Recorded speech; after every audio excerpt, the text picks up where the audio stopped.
Hi everyone, this is Katie here. Let's take a look at the trades being placed for the week of 8th of September to 12th of September 2025.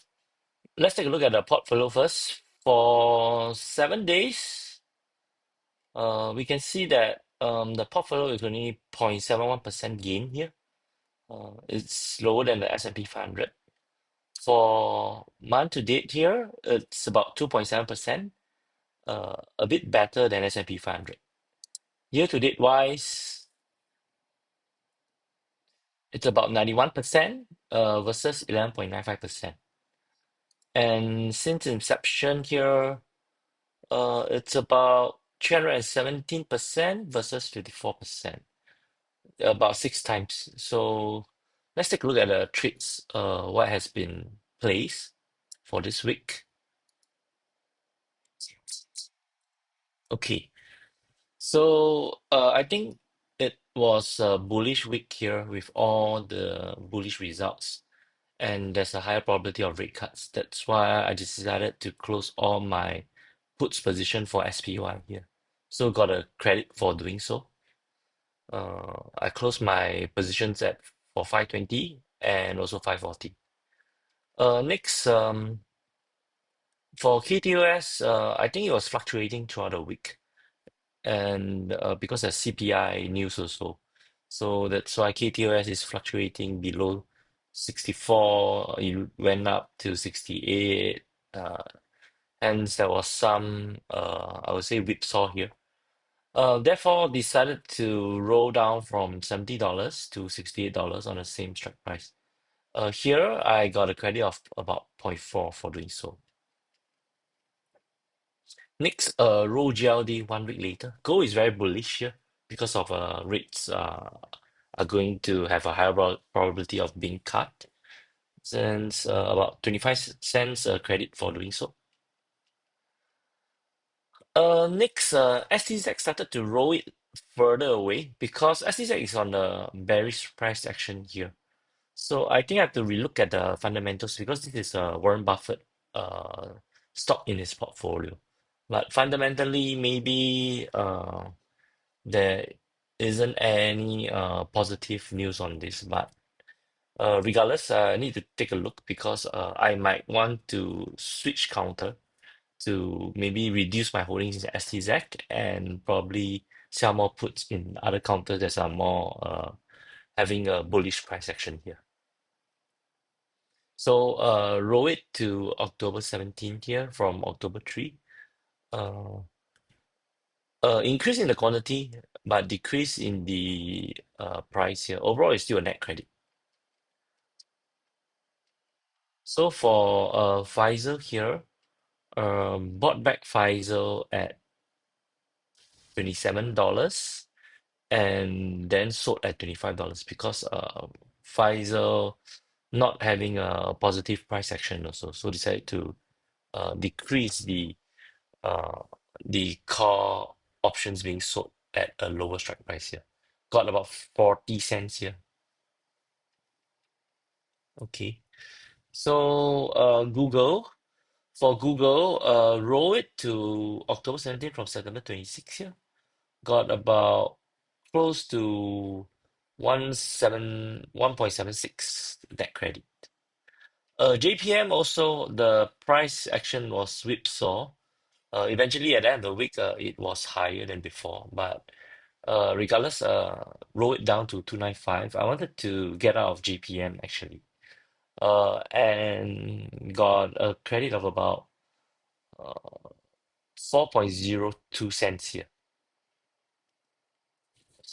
And my Google calls, bought it back here, and sold uh Google because you see there's a mix up in the indicator. I think previously uh I actually sold wrongly, so actually I bought back and then sold again.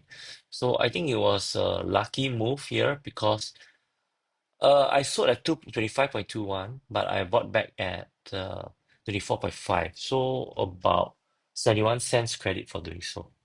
And I sold Google's 215 calls instead here. Okay. Overall, still a net credit position. GLD is getting very bullish here, so I also roll it up from 315 to 320. Same uh 1 week later, about $1.01 credit here.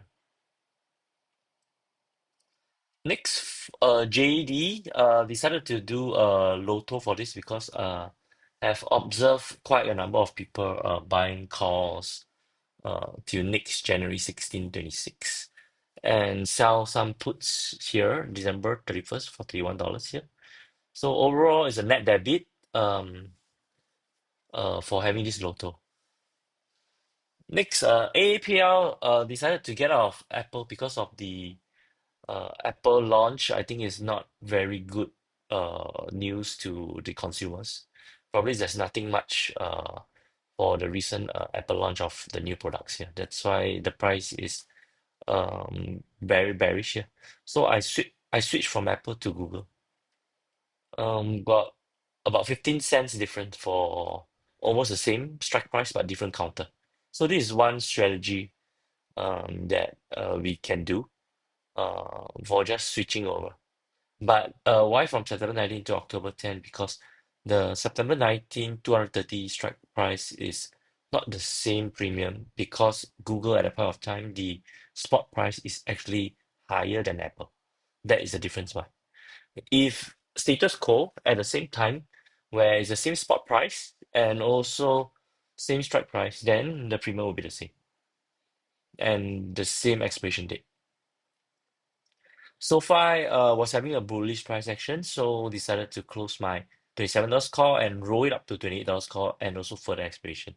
Overall, got a 15 cents here in credit for the EV plus a $1 IV, so total $1.15 true value increment.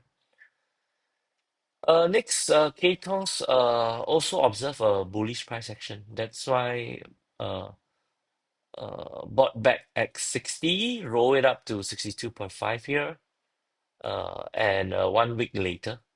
For the calls also bought back at $68 and then sold at further expiration at $70.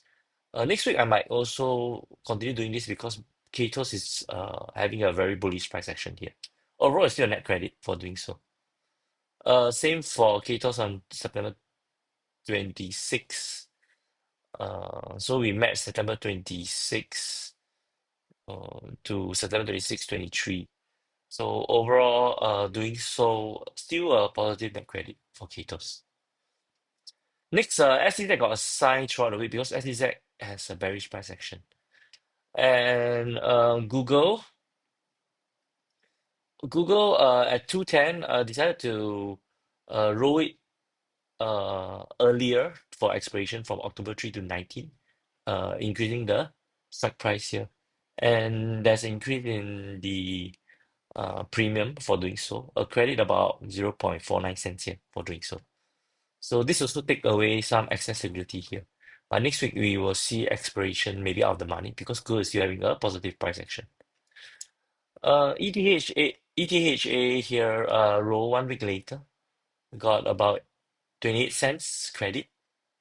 SLV also roll about 1 week later, get 0.04 cents credit, just to reset the the premium or the status, the percentage value here. JD bought extra JD a Lotto here, extra about 5 contracts here, um, and then debit of 2.13. SCZ roll it further away to October 31 for its cost because the percentage value has already decreased more than 50% as the price of SCZ keeps on going down. Uh, and SCZ got assigned during the weekend here, so 200, and my Kato's selling puts for 68 got expired out of the money. So I think that's all for today. A lot of trades are being placed for the week, and a lot of lottery positions are being placed. Overall, with the debit and credit, the net gain is still positive here for this week. That also explains why the uh, 7 days percentage gains is only like probably point. How much is it? Let me take a look. It's about,